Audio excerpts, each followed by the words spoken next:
स्त्री से कितनी अग्नि परीक्षाएं लेगा सिर्फ इसलिए कि वो अपने आप को प्रधान सेवक कहता है।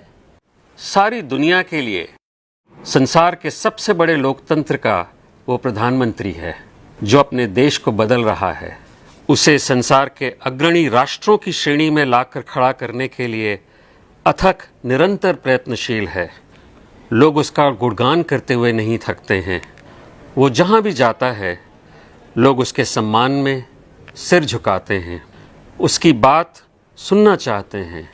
उसकी अगवानी करने के लिए अन्यान्य देशों के राष्ट्राध्यक्ष सारे के सारे प्रोटोकॉल छोड़ एयरपोर्ट पर आ जाते हैं और जब वो वापस स्वदेश लौटता है तो कुछ मान सम्मान या जो भी कुछ उसे उपहार में मिला है वो सब समर्पित कर देता है।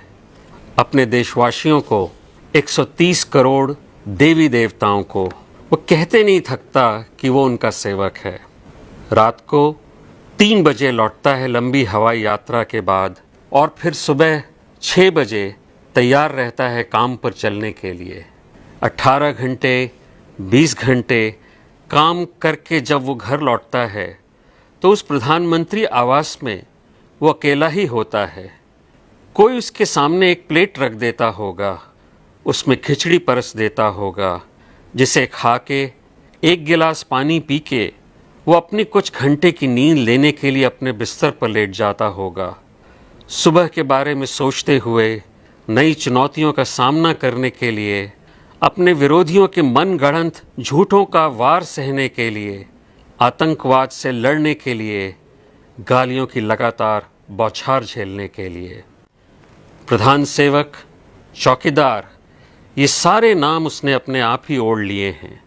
उसे पता था कि अगर गलती से भी उसने अपने आप को इस देश का प्रधानमंत्री कह दिया तो पहाड़ टूट पड़ेगा। लोग कहेंगे, देखो ये चाय वाला, ये मोदी अपने आप को प्रधानमंत्री समझ रहा है। ये संघ का प्रचारक जो घर घर भोजन के लिए भटकता था, इसका खुद ही सिर घूम गया है। वो प्रधान सेवक ही बना रहा और एक सेवक की तरह हाथ जोड़े खड़ा रहा। कभी शिकायत नहीं की, पलट के जवाब नहीं दिया। यही कहता गया, ऐ मेरे मालिकों, आगे क्या हुक्म है जो बजा लाऊं।